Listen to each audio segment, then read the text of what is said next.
An-nakiratu idza takarrarat dallat ala ta'addud. Ini penting sangat ni, qawaid tafsir ni. Macam tadilah, kana tu kalau tak faham boleh jadi macam lain. An-nakiratu idza takarrarat dallat ala ta'addud bi khilafil ma'rifah. Bi khilafil ma'rifah. Nakirah apabila berulang menunjukkan beberapa. Berbeza dengan ma'rifah. Berbeza dengan ma'rifah. Saya tidak nak urailah apa nakirah, apa ma'rifah tu. Panjang pula lah.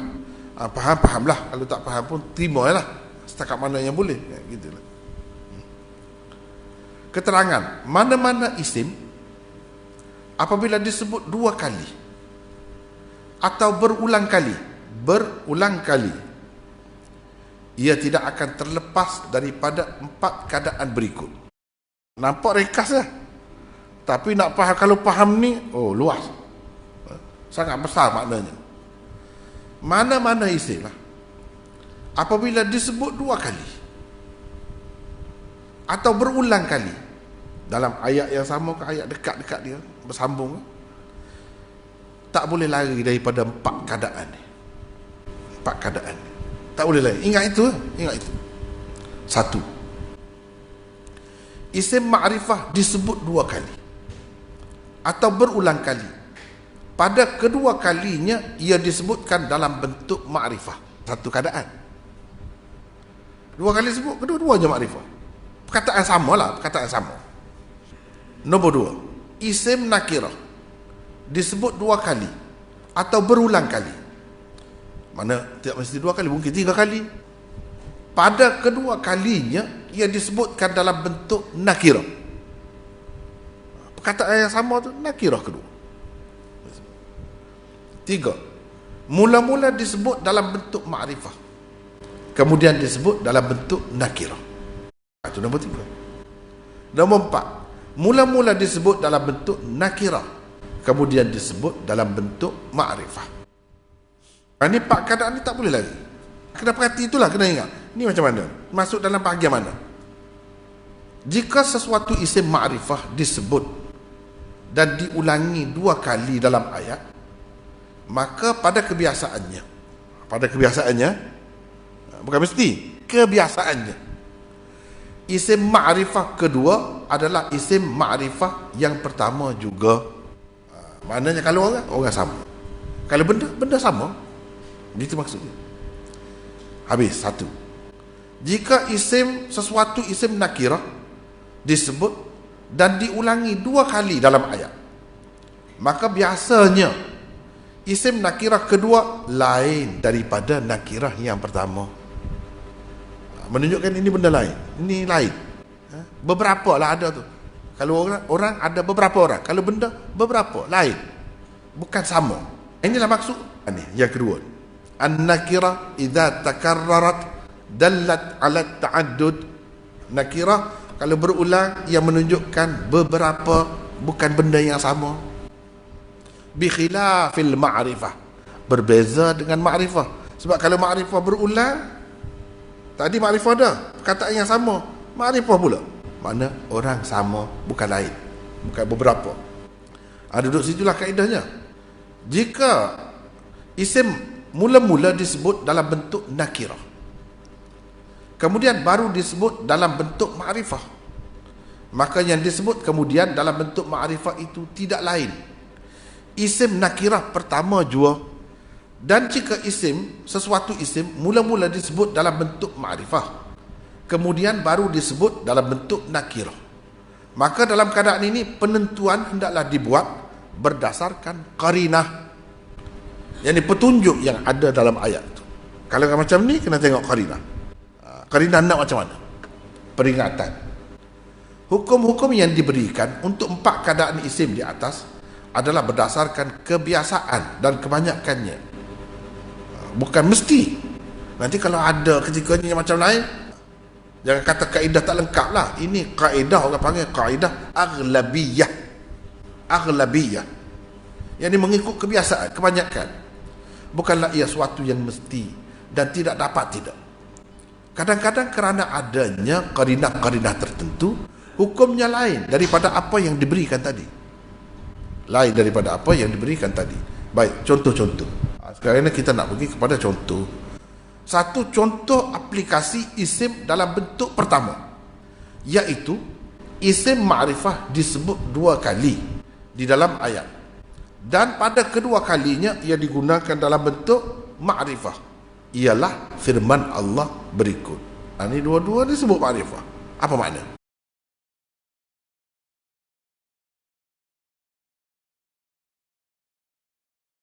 Ni yang biasa kita baca ihdinas siratal mustaqim, itulah siratal ladzina an'amta alaihim. Tunjukilah kami jalan yang lurus, iaitu jalan orang-orang yang engkau telah kurniakan nikmat kepada mereka. Yani Al-Fatihah. Perkataan sirat tersebut 2 kali di situ. Pada kedua kalinya ia digunakan dalam bentuk ma'rifah. As-sirat ni ma'rifah. Sirat yang kedua ni pun ma'rifah juga ni. Mula-mula ia ma'rifah dengan al. Di sini ma'rifah dengan al, alif lam dia ada. Alif lam. Selepas itu ia ma'rifah kerana diidafatkan kepada isim ma'rifah yang lain. Ini sirat ni ma'rifah juga, tapi bukan ma'rifah dengan alif lam, tapi ma'rifah kerana diidafatkan dia kepada isim ma'rifah selepasnya, dia jadi ma'rifah. Maknanya kedua-dua tu ma'rifah lah. Tak kira lah ma'rifah macam mana, asalkan ma'rifah. Dalam keadaan ini, sirat kedua tidak lain adalah sirat yang pertama juga. Jadi siratal ladzina an'amta 'alaihim itu apa? As-siratal mustaqim, itulah.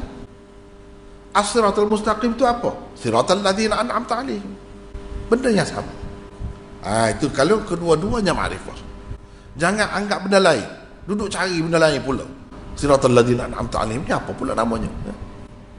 As-siratal mustaqim tadilah. Itu maksudnya benda yang sama. Siratal mustaqim itu ialah sirat orang-orang yang Allah telah kurniakan nikmat kepada mereka. Apakah sirat orang-orang yang dikurniakan Allah nikmat kepada mereka? Siratal mustaqim. Itulah benda sama. Pendek kata, yang dimaksudkan dengan kedua-dua sirat itu ialah as-siratal mustaqim. Tak ada lain. Jangan pergi ke lain. Memang begitu maksudnya.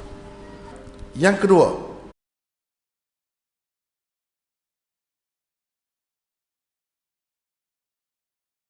jadi sini kita nak tengok sini ada ni kan, nampak dah tu as-sayyi'at, betul-betul berulang perkataan tu. Macam tadi as-sirat tu, sirat lain sikit kan, ni tak sama betul. Wa man taqis sayyi'at, sini pun sama.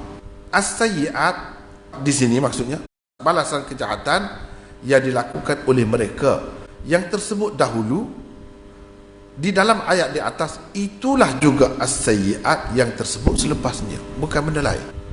Sama, benda yang sama. Sayyi'at tu sayyi'at yang sama, itu maksudnya. Jadi kita kena perhatilah, peliharalah mereka dari balasan kejahatan-kejahatan yang dilakukannya.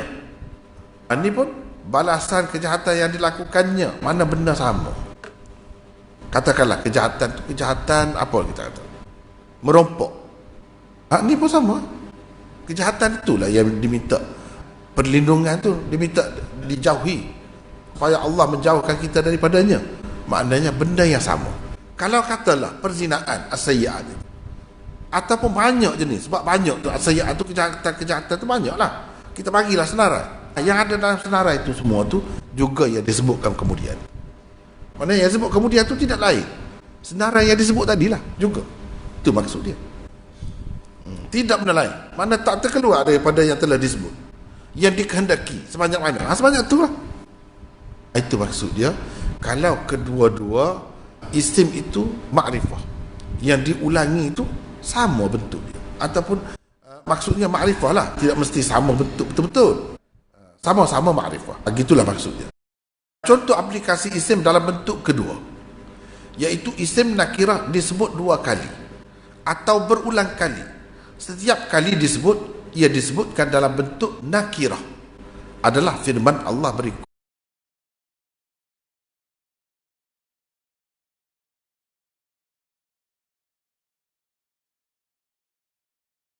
Ar-Rum 54 ayat 54. Jadi di sini min du'fin atau du'fin tak jadi masalah. Min du'fin, ini du'fin pula. Du'fin nakirah. Min ba'di du'fin nakirah pula. Du'fan nakirah pula. Kira perkataan sama lah tu. Tak mesti du'fin semua dalam bentuk nakirah. Cuba tengok. Betul-betul tu du'f itu atau du'f. Di dalam ayat ini perkataan du'f atau du'f berulang sebanyak 3 kali. Pada ketiga-tiga kalinya ia digunakan dalam bentuk nakirah. Kerana itu maknanya juga berbeza. Dan ada beberapa lah. Itulah yang disebut dalam kaedah kita tadi. An-nakirah idza takarrarat dalam kaedah tadi. Kerana itu maknanya juga berbeza. Dan ada beberapa. Yang dimaksudkan dengan kelemahan pertama ialah ketika manusia sebagai nutfah, memang lemah, tak ada apa. Atau jika ia merupakan tanah, memang lemah. Itu yang pertama. Yang dimaksudkan dengan kelemahan kedua ialah ketika manusia sebagai janin di dalam perut ibu, lemah. Ikut orang nak gugur kena apa. Dan yang dimaksudkan dengan kelemahan ketiga pula ialah kelemahan manusia ketika baru dilahirkan dan ketika masih kanak-kanak. Mengikut setengah-setengah ulama lah dia kata begitu. Mungkin juga yang dimaksudkan dengan kelemahan ketiga ialah kelemahan manusia semasa tuanya. Jadi ada 3 kelemahan. 3 kelemahan itu lain-lain. Itu menunjukkan beberapa dan lain-lain, bukan kelemahan yang sama. Itu faedahnya apabila guna dalam bentuk dhaf, dalam bentuk nakirah. Baiklah. Yang kedua,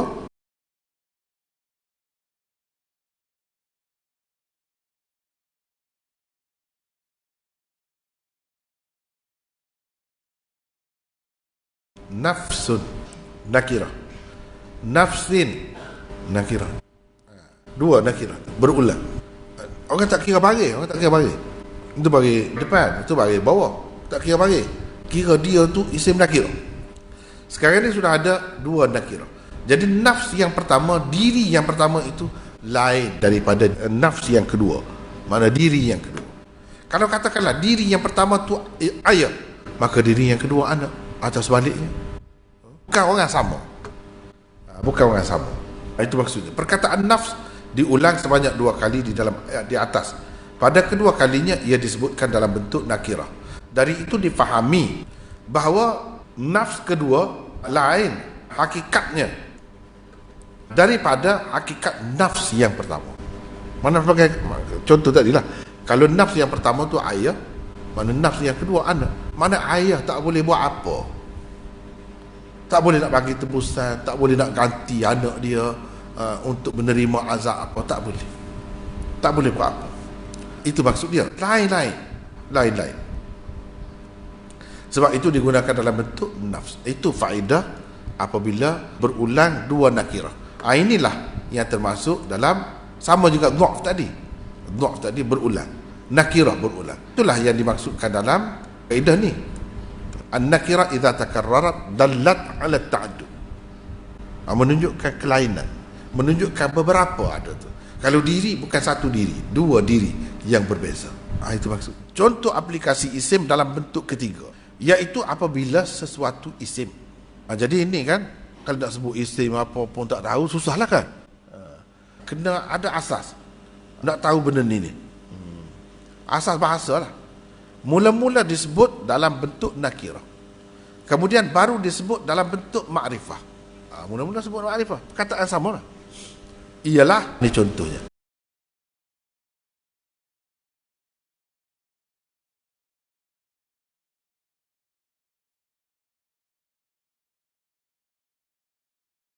Inna arsalna ilaikum rasulan syahidan alaikum kama arsalna ila fir'auna rasula. Tengok saya garis. Fa'asa fir'aunur rasula fa'akhadnahu akhdhan wabila. Ini ar-rasul yang kedua ni ada alif lam, maknanya dia ma'rifah. Rasulan yang pertama itu tak ada alif lam. Tapi perkataan rasul lah juga. Jadi kalau mula-mula dalam ayat, tidak semestinya dalam ayat yang sama, ayat yang dekat-dekat dengan dia. Sebab Quran ini kadang-kadang dia kata ayat tu, kadang-kadang ayat selepas tu yang kita anggap sebagai ayat lain masih lagi ada kaitan dengan ayat sebelum tu. Jadi dengan sebab dia tidak seperti kitab lain. Kalau kitab lain satu ayat ni lengkap, tulis kan tu, ni ayat lain pula. Tidak begitu. Tidak begitu. Jadi kalau kita nak berdasarkan fahaman kita, ni belum sempurna lagi ayat ni. Macam mana kita nak jadikan ni sebagai satu ayat? Susah kalau macam tu. Sebab tu kita kena terima. Macam ni dah Rasulullah sallallahu alaihi wasallam sampaikan kepada kita. Kalau tak habis lagi ayat, selepas tu mula dengan sifat. Sepatutnya sifat tu sekali lah. Kalau kita kitab biasa ni, Quran tidak macam tu. Sifat tu dia dalam ayat lain. Lemahlah kita. Macam mana dia buat begitu? Sesungguhnya kami telah mengutuskan kepada kamu, wahai umat Muhammad, seorang Rasul yang menjadi saksi terhadap kamu tentang orang yang mematuhi atau menolak seruannya. Sebagaimana kami telah mengutus kepada Fir'aun seorang Rasul. Seorang Rasul. Itu nakirah. Maka Fir'aun menderhaka kepada Rasul itu. Rasul yang Allah utuskan kepadanya tu lah. Rasulan yang pertama tu. Rasul itu ni, Rasul mana? Rasul yang sebut tadi lah, iaitu Nabi Musa. Di dalam ayat ke-15, perkataan Rasul telah digunakan dalam bentuk nakirah. Di dalam ayat ke-16 pula perkataan Rasul digunakan dalam bentuk ma'rifah. Ini berarti perkataan itu telah disebutkan dua kali. Pertama dalam bentuk nakirah dan kedua dalam bentuk ma'rifah. Dalam keadaan begini, perkataan ar-Rasul yang disebut kemudian dalam bentuk ma'rifah itu tidak lain. Ia sebenarnya adalah Rasul pertama yang tersebut di akhir ayat ke-15 juga. Yang tu jugalah, Rasul tu. Rasul pertama yang diutus Allah kepada Fir'aun dan Rasul yang diderhakai Fir'aun adalah orang yang sama. Iaitu dia adalah Nabi Musa AS. Itu maksudnya. Jadi kita jangan ingat Rasul lain ni. Rasul tu, Rasul yang diutuskan itu. Itu contoh pertama, sekadar nak memperbanyakkan. Contoh saja saya bagi dua. Yang kedua,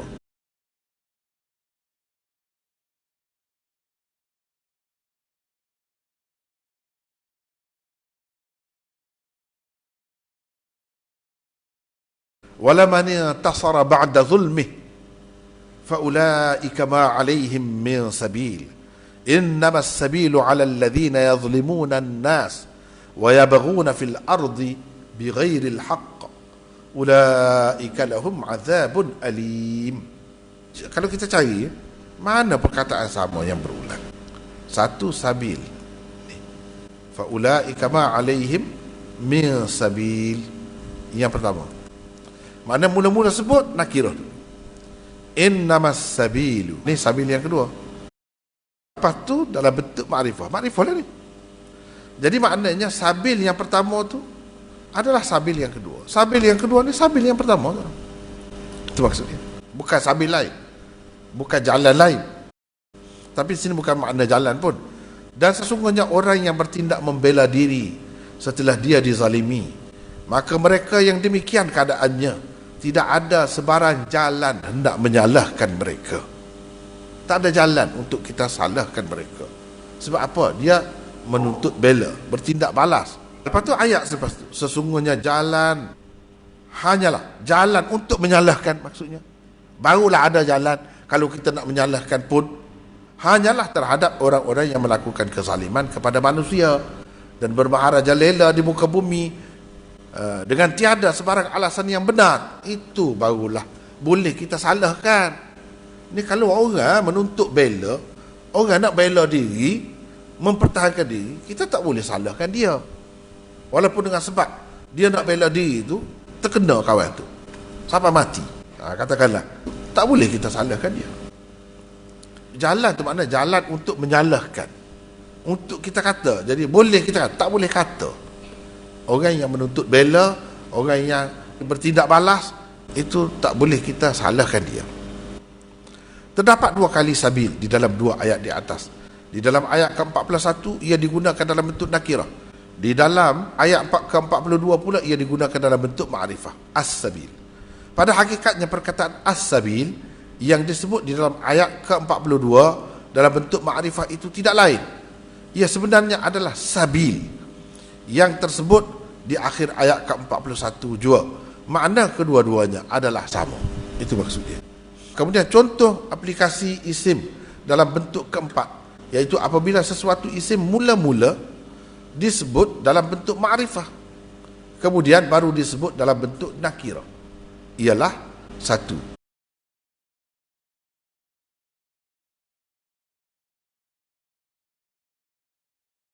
Fa inna ma'al usri yusra. Inna ma'al usri yusra. Al-usri sebut dah sekali sini. Mana dalam ayat 5 tu? Sekali lagi sebut. Dalam ayat 6 al-usri. Itu makna berulang tu. Itu makna berulang. Tidak semesti dalam ayat yang sama. Maksudnya ayat Quran. Ini ayat lain ni, tapi dia dekat. Kira-kiranya macam berulang kan? Sama juga dengan yusra ni. Ini nakirah. Dah disebut dah di dalam ayat yang pertama. Ayat 5 ni. Yusra pula sekali lagi disebut. Dalam bentuk nakirah juga dalam ayat yang ke-6. Apa makna dia? Dia ada makna tu. Tu je kita nak faham tu setiap ayat. Bahkan kalau boleh setiap huruf. Kenapa di sini gini? Kenapa di sini gini? Setiap haraf yang ada pada perkataan itu, kenapa dia guna begini? Dia ada bahasa Arab, memang boleh bahas, boleh bincang. Misalnya, walladzina kafaru a'maluhum kasarabin biqi'atin yahsabuhu dhama'anu ma'a. Kasarab.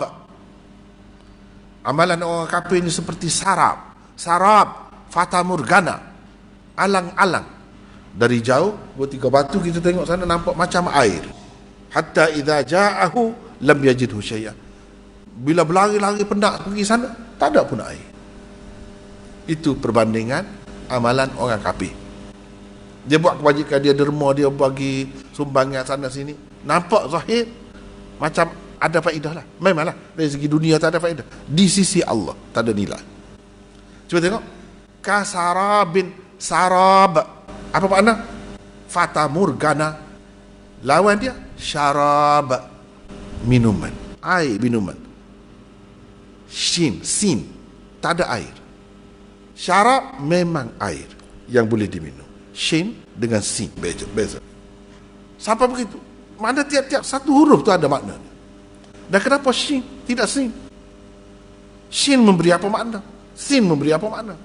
Dia sampai halus begitu kajian Quran.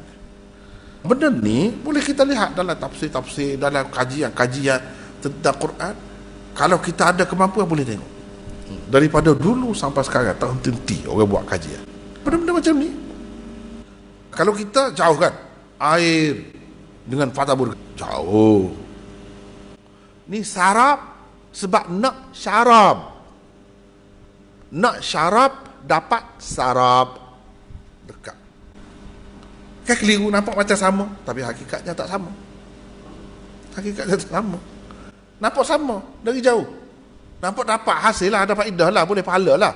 Tak, pahala siapa nak bagi? Siapa nak bagi? Yang disembah selain Allah, ghairullah. Dia tidak mampu nak bagi pahala. Yang bagi pahala Allah. Allah dah tak terima agama lain. Inna ad-dina 'inda Allah al-Islam. Habis. Dia tak terima.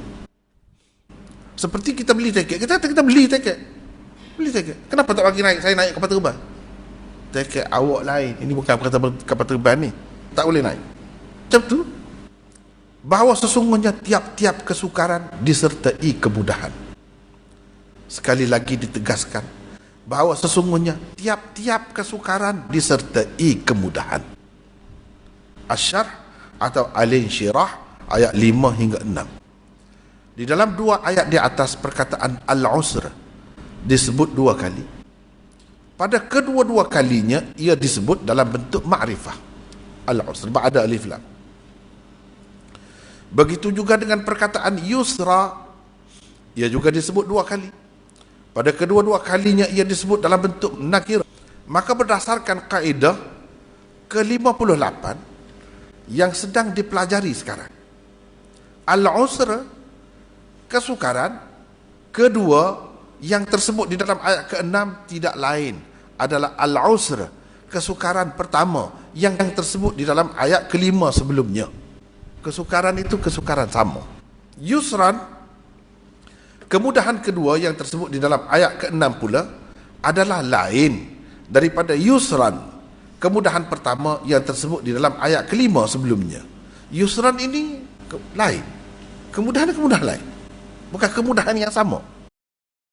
Ini berarti al-usr, kesukaran lebih sedikit jumlahnya berbanding yusran. Kalau kita nak kira dari segi jumlah al-usr, kesukaran itu, kesulitan itu, musibah itu, penyakit itu, bencana itu sedikit jumlahnya dibandingkan dengan kemudahan, kesenangan, kebahagiaan, kesukaan dan sebagainya. Kalau satu al-usr, kesukaran, anda terpaksa hadapi, maka yusran, kemudahan pula anda dapat dua. Ia mengisyaratkan kepada kesukaran yang dialami manusia dalam kehidupannya lebih sedikit berbanding kemudahan yang dikurniakan oleh Allah kepadanya. Itu maksudnya. Maknanya kalau kita tengok diri kita lah, sakit dengan tak sakit, umum. Jangan kira adalah yang kes-kes terpencil tu. Kebanyakan orang. Dan kalau ambil kira kita sendiri, mana lebih banyak suka dan duka? Mana lebih banyak sakit dan sihat? Mana lebih banyak? Mana lebih banyak kita berasa payah, sukar dengan kita berasa mudah? Jawabnya lebih banyak yang mudah, lebih banyak yang sihat, lebih banyak yang suka daripada duka dan lawan dia. Itu rahmat Allah. Kenapa Allah buat gitu? Rahmat dia kepada kita lah. Walaupun dunia ni tempat kedua-duanya. Mana ramai orang gila dengan orang waras. Orang lagi parut lagi waktu tu. Kita naik kereta balik adalah tengah jalan seorang daripada berapa juta. Jadi kita kena bersyukurlah kepada Allah. Banyaknya Allah SWT dalam pada dunia ni memang tempat kedua-dua tu. Sepatutnya. Kalau sama banyak punya, tak boleh kata apa, memang dunia ni gitu. Perang dengan damai, mana banyak? Banyak damai. Perang sekejap tak larat, pergi lama-lama. Dia nak berdamai. Begitu keadaannya dunia. Walaupun dunia ini tempat dua-dua tak ada. Tapi Allah bagi kesukaran yang susah tu lebih sedikit jumlahnya. Sebab itu dia guna dalam bentuk ma'rifah. Ada dua, tapi ma'rifah. Yang ni dua juga, tapi nakirah. Itu makna dia. Sebab itu Tuhan pilih bahasa Arab ni untuk jadi bahasa Quran, untuk mukjizat Nabi Muhammad, kitab yang terakhir. Dia ada benda-benda macam tu. Itulah yang kita kena pelajari. Cumanya setengah-setengah tu dia terlalu dalam rumit. Itu maknanya dia kena mengaji lama lagi. Dia kena mengaji lama nak faham tu. Ini sekadar ni ada yang memang rumit betul. Tapi barulah kita tahu, rupanya terselit banyak rahsia. Memanglah kehidupan kita ni pun begini, tapi kita tak perasan je. Yang banyak sebenarnya yang sulit. Kita tak tahu sampai sekarang ni apa maksud kabur Allah SWT buat. Lama dah daripada dalam dunia ni tak tahu. Semenjak Nabi Adam ke Nabi Nuh pun tak tahu. Berapa banyak yang kita tahu. Ada duk terbang sana kemari. Apa maksud dia? Daripada sekecil-kecil sampai sebesar-besar, tak tahu. Banyak tak tahu. Tahu sikit pun kita terasa dah. Allah, hebatnya Allah. Tahu sikit tu pun. Begitu juga dengan rahsia Quran. Tahu sikit pun pandai dah. Tahu sikit pun cukup. Kita dah terasa dah. Apa yang disebut di dalam dua ayat di atas diperincikan lagi oleh Rasulullah sallallahu alaihi wasallam menerusi sabda baginda berikut, lain yaghliba usrun yusrain. Bermaksud satu kesukaran sekali-kali tidak akan dapat mengalahkan dua kemudahan. Maksudnya apa? Jangan risaulah wahai manusia, walaupun ada kesukaran itu, tetapi kemudahan, kesenangan lebih banyak. Jadi kesukaran, kesedihan tidak akan mengalahkan lawan dia. Jadi kamu kena bersyukurlah kepada Allah, ikut mana-mana pun. Kalau kita tanya kita jadi bersyukurlah, sabarlah. Allah SWT nak uji kita. Selama mana dah kita sihat, tiba-tiba kena. Katakanlah dalam surat khabar 27 tahun koma, tapi Allah SWT nak bagi hidup lagi, tak mati, baru sedar tak tahu panjang mana lagi tu. Walaupun sepanjang tu, kalau Allah SWT nak bagi lebih lagi boleh. Katakanlah Allah SWT tak bagi dalam dunia, itulah kelebihan kita orang Islam ni yang percaya kepada hari kemudian. Ada balasannya untuk kita, bukan saja-saja, ada balasannya. Kalau kita tengok orang gila pun, Allah, sedih apalah ada dia tu. Dia senang dah besok, selesai cepat dia. Kita ni masalahnya pula, dia ada kelebihan, ada kekurangan sini, ada kelebihan di lain. Tetap Allah SWT adil, tetap Allah SWT akan beri balasan kepada manusia macam mana pun. Kalau selagi manusia, memang ada bahagianya. Tidak mati sajalah, tidak mati saja macam katak kau, macam-macam binatang-binatang, tidak gitu. Walaupun dia sepanjang hayatnya gila, tak tahu apa pun hidup ni, Allah SWT akan bagi kepada dia lebih daripada orang lain. Ini hadis mursal, hadis mursal. Yang kedua,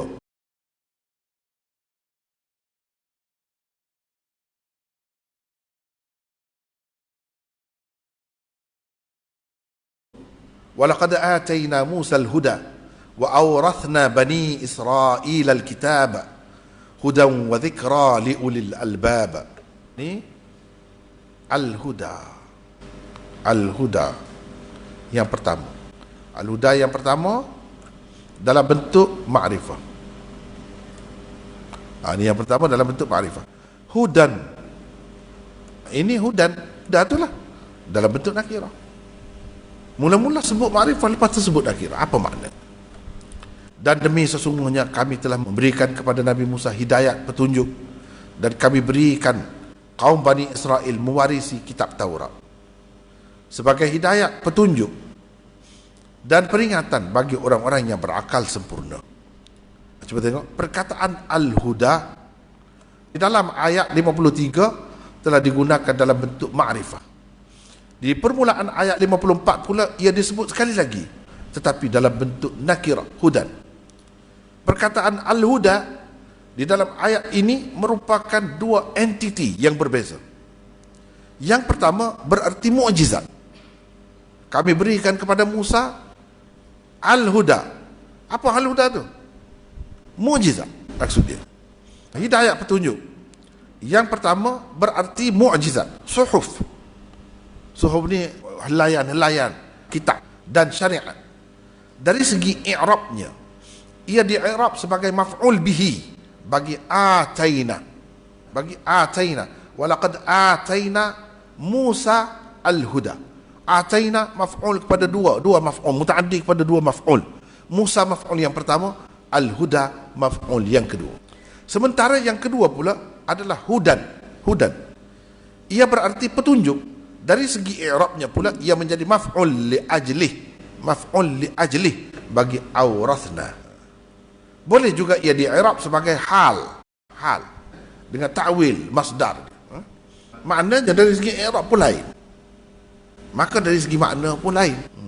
Jadi kami telah berikan kepada Musa al-huda ni, petunjuk yang pertama ni berupa mukjizat, syariat dan lain-lain.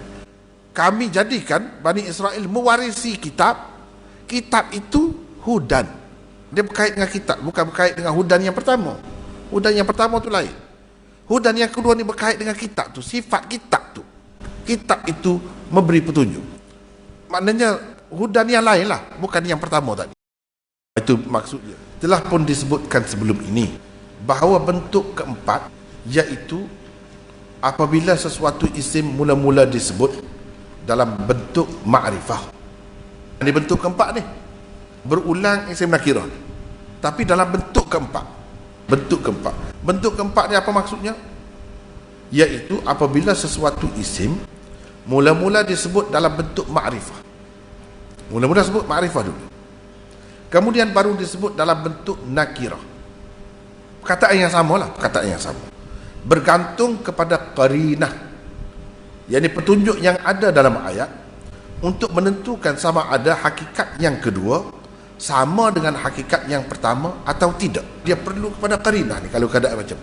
Kalau sebut nakirah dulu, lepas tu baru ma'rifah, senang kalau macam tu. Maknanya yang kedua itu adalah yang pertama juga. Tapi kalau sebut ma'rifah dulu, lepas tu baru nakirah, itu tak boleh nak tentukan terus. Dia kena tengok kepada qarinah dulu. Macam mana kita nak tentukan tu? Contoh isim dalam bentuk keempat yang ada qarinah menunjukkan hakikat kedua-duanya sama, ialah firman Allah berikut. Maknanya serupa dengan bahagian yang ketiga. Bahagian yang ketiga, bentuk ketiga, iaitu mula-mula sebut dalam bentuk nakirah, lepas tu sebut ma'rifah. Jadi yang sebut ma'rifah yang kedua ni adalah yang pertama juga, yang nakirah tu.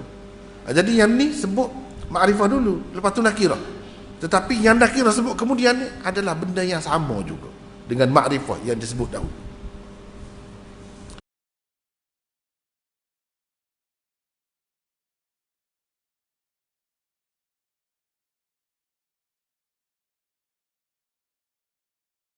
Ni dua ayat lah kiranya.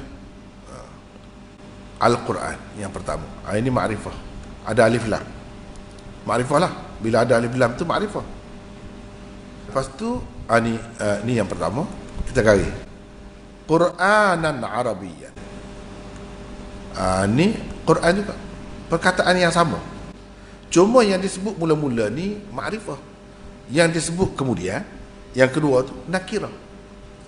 Jadi kalau macam ni kita bertemu, kita nak kata yang kedua tu yang pertama juga ke hakikatnya ataupun lain-lain? Jawabnya di sini yang pertama juga. Macam mana kita boleh menentukan begitu? Berdasarkan qarinah. Inilah kaedahnya. Baik, kita tengok. Perkataan Al-Quran telah digunakan dua kali. Dua kalilah.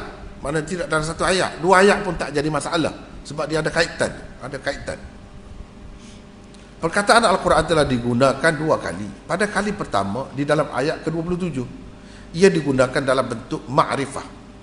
Kali kedua pula, ia digunakan dalam bentuk nakirah. Dalam ayat ke-28. Adakah hakikat kedua-duanya sama atau tidak? Jawabnya sama. Sama. Jadi Qur'anan Arabiyyan yang kedua tu adalah Al-Quran yang pertama itu je, bukan Quran lain, bukan dua Quran. Quran yang sama. Itu maksudnya. Sebab qarinah menunjukkan hakikat kedua-duanya sama. Lantaran tidak ada dua Al-Quran yang berbeza dalam dunia ini. Apa bukti? Bukti kita tengok dalam dunia ni ada ke dua Quran? Tak ada. Yang adanya Quran yang sama. Ada, semuanya sama. Jadi bermakna walaupun yang kedua tu disebut dalam bentuk nakirah, nakirah ni asalnya makna tidak tentu. Kalau bahasa Melayu dipanggil kata nama umum. Ma'rifah tu kata nama khas, khusus. Jadi ni umum ni tak tentu ke Quran mana ke mana-mana? Tak, Quran tu lah juga. Bukan Quran lain. Sebab apa? Dalam kenyataannya dah bahkan semua orang Islam tahu tak ada Quran yang lain selain daripada Quran yang ada pada mereka tu. Quran tu. Walaupun yang kedua tu dalam bentuk nakirah, dia kira seperti dengan ma'rifah tu juga. Yang tu juga, bukan yang lain. Ini satu keadaan. Satu keadaan. Ini payah sikit ni. Kena perhati betul ni. Payah sikit. Sebab ada kalanya tak. Ada kalanya yang kedua tu bukan yang pertama. Maknanya hakikat dia, entiti dia lain. Kita nak tentukan itu tentu berdasarkan qarinah. Qarinah ni ada qarinah haliyah, ada qarinah lafziyah. Petunjuk tu ada lafaz tertentu. Ada kalanya tak ada lafaz, cuma keadaan. Kita faham daripada keadaan itulah. Sebab itu saya kata dah dulu, pesanan untuk guru kita. Kata kita dengar Quran ni banyak benda kita kena pakai kaedah tu. Jo kahanahi wa sunakaru, jo sunanahi wa kahakaru. Memang betul. Kalau tak pakai itu susah. Jadi apa yang orang tak kata, ni pelajar ni kepada pelajar ni, nasihat kepada pelajar. Kalau nak jadi pelajar yang bijak, kena macam ni. Apa yang orang tak kata, biar kamu dapat dengar. Nak dengar macam mana orang tak kata? Dia boleh dengar. Apa yang tidak kamu dengar, kamu kena kata. Kena pandai kata. Jangan pandai kata apa yang dengar saja. Ni sekarang kan saya mengajar, hanya boleh mengajar yang saya saja. Yang lain sikit tak boleh lain. Jangan begitu. Itu dua perkara. Jo kahanahi wa sunakaru, jo sunanahi wa kahakaru. Oh, besar tu maknanya kepada pelajar tu. Pelajar yang bijak memang macam tu. Yang orang tak, dia boleh faham, dia faham. Yang tak aja. Tak ada. Kalau nak kira, boleh jadi benda yang sama, boleh jadi benda lain. Kita boleh kata, tak, ini lain, ini sama. Kita boleh kata berdasarkan qarinah. Qarinah tu kadang-kadang tak ada lafaz, hanya keadaan saja. Kalau kita boleh buat macam tu, bijak. Memang pandai kalau macam tu. Jadi alim kalau macam tu. Jadi alim. Mana-mana alim, mana-mana, memang dia gitu, di jenis tu. Barulah ada kelainan, ada kemajuan. Kalau duduk ungkap yang tular saja, yang dia dengar saja, itu saja yang tahu cakapnya, tahu sebutnya, itu tak ada kemajuan. Di sini tak ada lafaz, cuma keadaan, kenyataan. Contoh isim dalam bentuk keempat yang ada qarinah menunjukkan hakikat kedua-duanya tidak sama, bahkan berlainan sama sekali, ialah firman Allah berikut.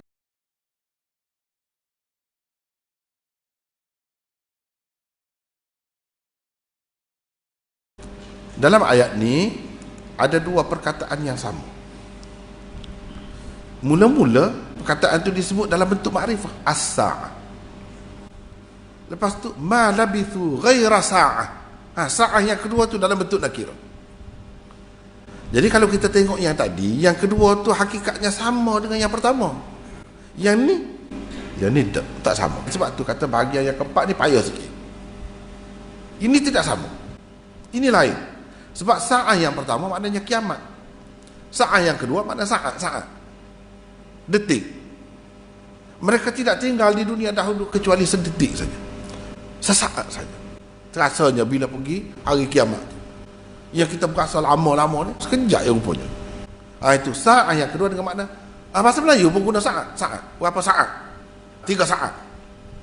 Saat mana detik lah, detik. Maknanya sekejap sangat. Ini lain. Baik. Perkataan sa'ah telah digunakan 2 kali di dalam ayat di atas. Mula-mula ia digunakan dalam bentuk ma'rifah, as-sa'ah. Kemudian ia digunakan dalam bentuk sa'ah, nakirah, sa'ah. Kedua-duanya mempunyai hakikat yang berlainan. Kerana makna yang pertamanya ialah hari kiamat. Sa'ah itu, as-sa'ah itu makna hari kiamat. Sedangkan makna yang kedua pula ialah satu saat. Kelainan makna kedua-duanya merupakan qarinah yang menunjukkan entiti kedua berbeza, tidak sama. Berbeza, tidak sama dengan yang pertama tu. Lain makna dia. Kita kena tengok as-sa'ah yang pertama tu makna saat ke juga? Dah. As-sa'ah yang pertama tu makna dia kiamat. Lepas tu saat yang kedua ni, saat yang kedua ni bukan dengan makna kiamat, dengan makna saat, detik, masa. Jadi lain. Macam mana kita nak kata sama? Lain. Makna dia tu lain. Orang Arab kata ada satu syair, satu syair. Kita dalam balaghah belajar itu, dia ada belajar sebut tu, ra'aitun nas qad dhahabu ila man 'indahu dhahabu, ra'aitun nas qad malu ila man 'indahu malu. Dia kata, aku tengok orang, ra'aitun nas qad dhahabu, aku tengok orang pergi kepada man 'indahu dhahabu, orang yang ada emas. Aku tengok orang pergi kepada orang yang ada emas. Aku tengok orang condong kepada orang yang ra'aitun nasa qad malu. Aku tengok orang condong ila man indahu malu, kepada orang yang ada harta. Bahasa Melayu saya tak tahu. Kena fikir dulu. Kena fikir, itu sebab ingat dengan lama ingat lagi. Tak apalah. Maknanya nak cerita ra'aitun nasa qad dhahabu. Zahabun bahasa Arab maknanya emas. Ila man indahu zahabu kedua tu makna emas. Zahabu yang pertama makna pergi, lain. Itu nak ceritanya. tapi bunyi sama. Macam ni lah. Sa'ah. Tapi ini makna lain, ini makna lain. Ra'aitun nasa qad malu. Yang pertama, malu. Ila man indahu malu. Malu yang kedua maknanya harta. Malu yang pertama bukan harta, maknanya cenderung. Condong. Aku tengok ramai orang condong kepada orang yang ada harta. Tapi susah, bahasa Melayu tu tak sama kalau kita nak balik tu kan. Kalau kita nak balik ke Melayu jadi emas kedua-dua tu. Kalau jadi emas kedua-dua tu boleh lah. Atau jadi harta kedua-dua tu. Payah juga nak cari gitu. Ini nak ceritanya, kita kena tahu ini makna lain, ini makna lain. Yang kita kata dia tidak sama sebab apa? Sebab maknanya lain-lain. Jadi itu sebagai contoh. Banyak lagi kita akan bertemu. Bila kita baca Quran, hendaknya orang yang belajar Quran ni, setiap kaedah ni bila bertemu dia boleh guna. Ni sini, ni ada di sini. Sebab saat dia semua contoh Quran semua, bukan contoh lain. Maknanya ada dalam Quran lah. Contoh yang bentuk keempat ni agak susah sikit. Agak boleh. Kalau kita pandai boleh. Boleh kata ini sama, benda sama. Ini benda lain. Sebab dia tidak tetap. Dia hanya yang menentukannya ialah qarinah. Qarinah ada dua. Qarinah mungkin lafziyah, mungkin maknawiyah. Lafziyah, maknawiyah itu samalah. Mungkin haliyah. Haliyah ni keadaan. Macam Quran tadi, keadaan, kenyataan. Jadi bukan ada lafaz itu. Tak ada lafaz.